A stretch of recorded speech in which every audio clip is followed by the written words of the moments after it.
Hello everyone. Today we will study processes of recombinant DNA technology.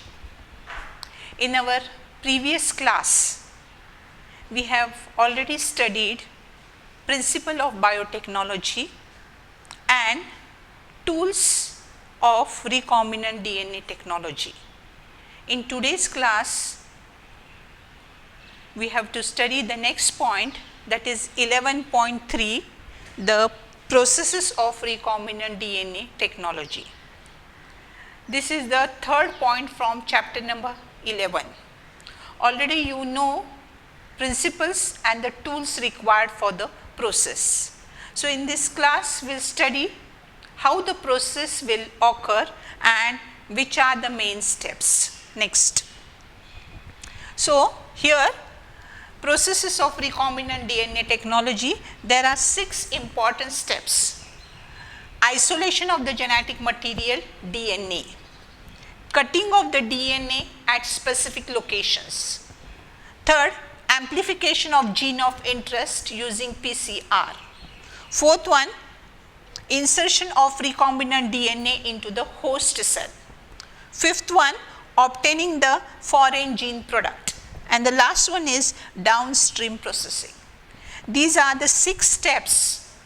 When you study the step, you will get an idea how the process will take place. The steps are very important one, because generally in the annual exam, 3 marks question will be there.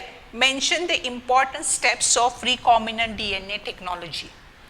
And you have to mention in this order only. And to remember the steps, you can remember the first letter.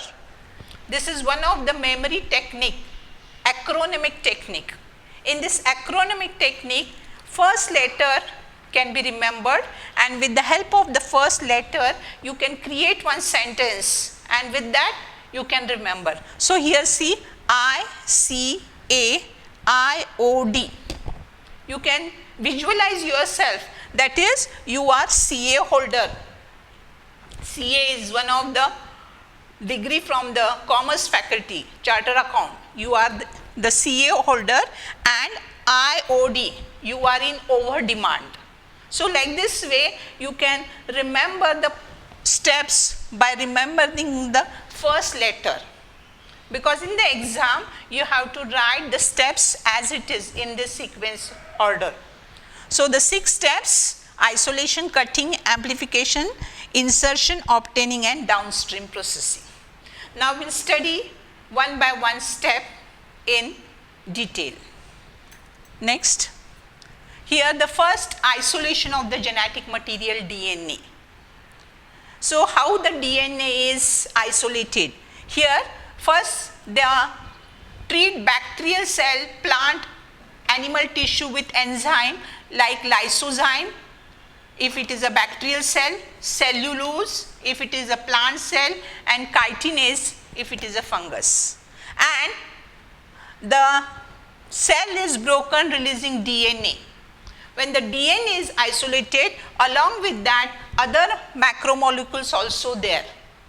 Macromolecules like RNA, proteins, polysaccharide, and lipid. Next. Here, the other macromolecules can be removed. RNA is removed by treating with ribonuclease. Proteins are removed by treating with protease. Other molecules are removed by appropriate treatment.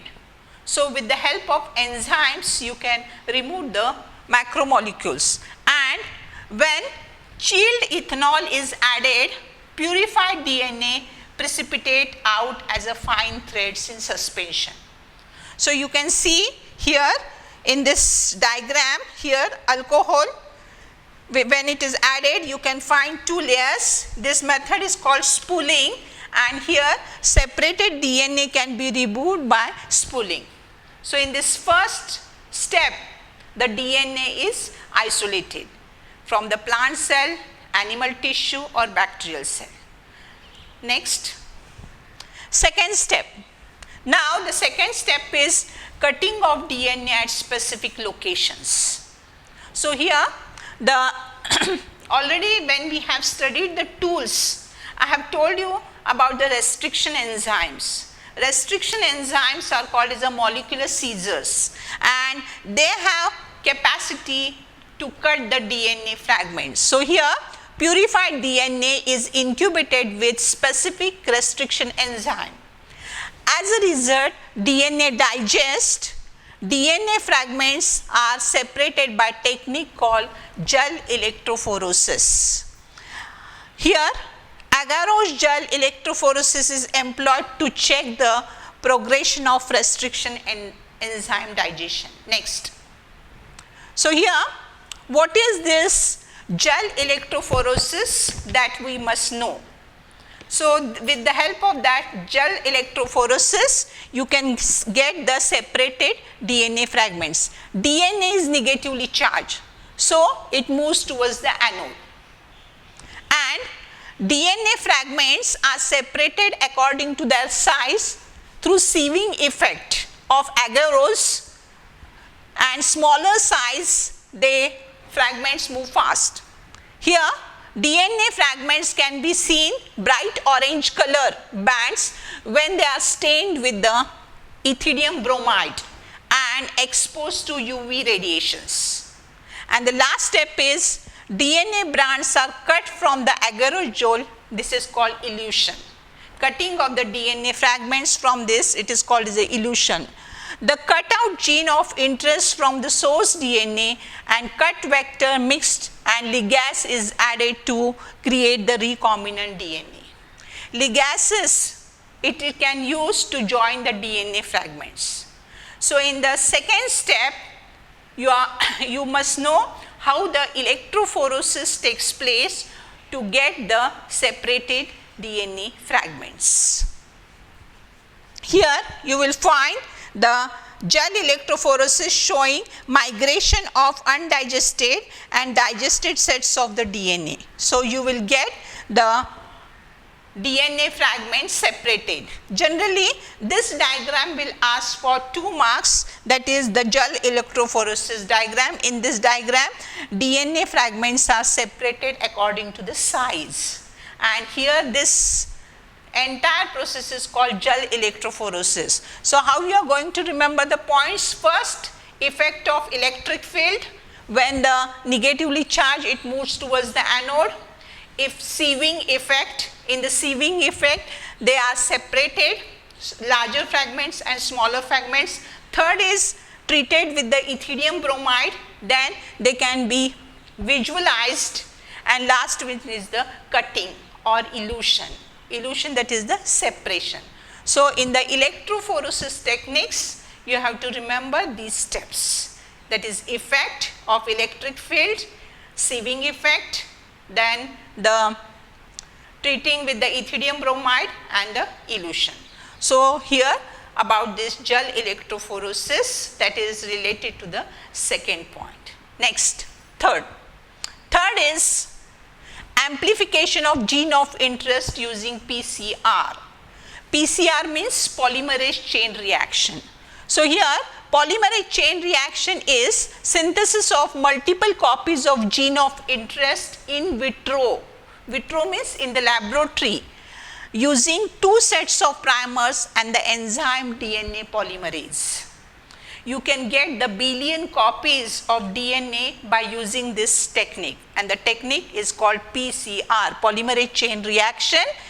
Here in this you can find the polymerase chain reaction. Here you can get the copies of the segmented DNA. Next, here again the steps of PCR.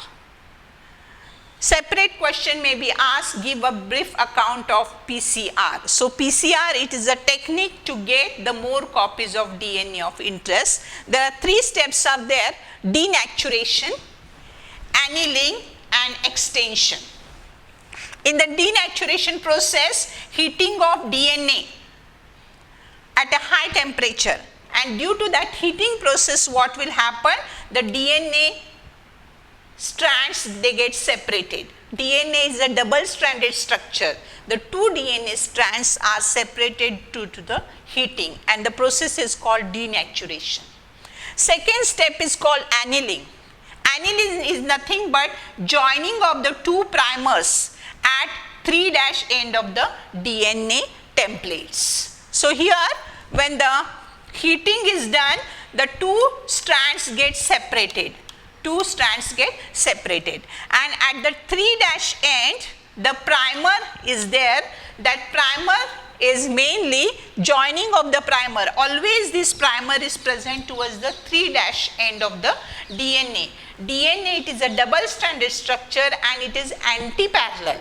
The two strands, they are anti-parallel, 5'3" and 3'5". So here the primer is towards the 3' end. It is towards the 3' end of the DNA strand. The third is extension. In the extension process, addition of nucleotides to the primer and using the enzyme name is Taq polymerase. An important thing is that this enzyme is isolated from the bacteria Thermus aquaticus. It remains active at high temperature during the denaturation of the double-stranded DNA. So, through this continuous replication, DNA segment is amplified up to 1 billion copies. Within a short time, you can get the more copies of this DNA. And the three steps: denaturation, annealing and extension. Here the diagrammatic representation is there. Denaturation, heating, the two strands are get separated. Annealing, joining towards the primer towards the 3' end, and extension. Here you will find the primer get extended, and exactly again you will find the two polynuclear strands are formed, and the 30 cycles you can get the billion copies of the DNA. Next.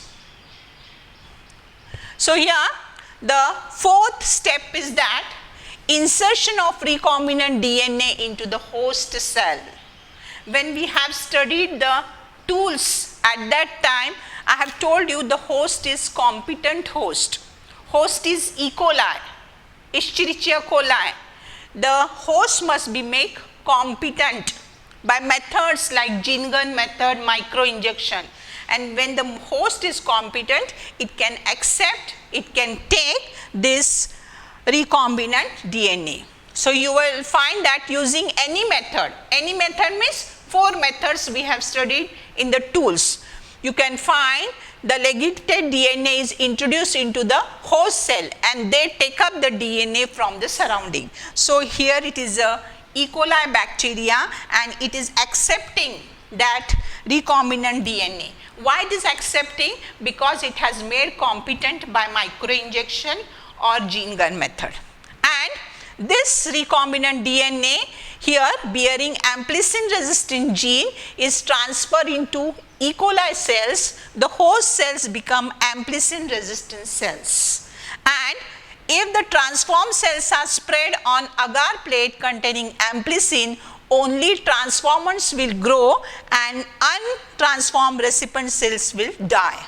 So here you will find the transformed cells, and non-transformed cells means where there is no recombinant DNA, that is called as a non-transformed cells. Such cells will be die. So this is the third step, insertion of recombinant DNA into the host cell. Next. Our next step is there, obtaining the foreign gene product. Now here in these steps, the ultimate aim to recombinant DNA technology is to produce desirable protein. And this, if a protein encoded foreign gene is expressed in a heterologous host, it is called recombinant protein.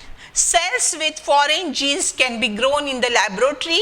The cultures are used to extract desired protein and purified it by using separation techniques. So here you will find a nice photograph where you will find the bioreactors. When we have studied the tools, I have told you bioreactors are working as the heart of that industry, and in that bioreactors the entire process will run.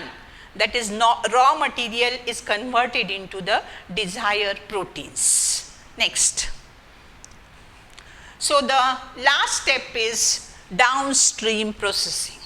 What is this downstream processing?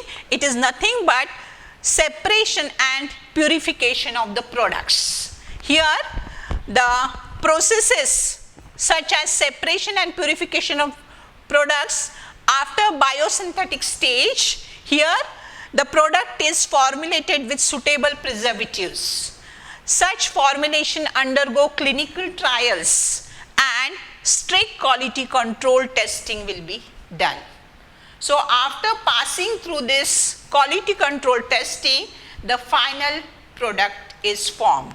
Here you will find the final product which is tested, and then it will come to the market for the human use. Next. This is diagrammatic representation of recombinant DNA technology. Question may come, just give the diagrammatic representation of recombinant DNA technology. I have explained you the 6 steps. The 6 steps which we have studied, they are summarized in this diagrammatic representation. This is equally important.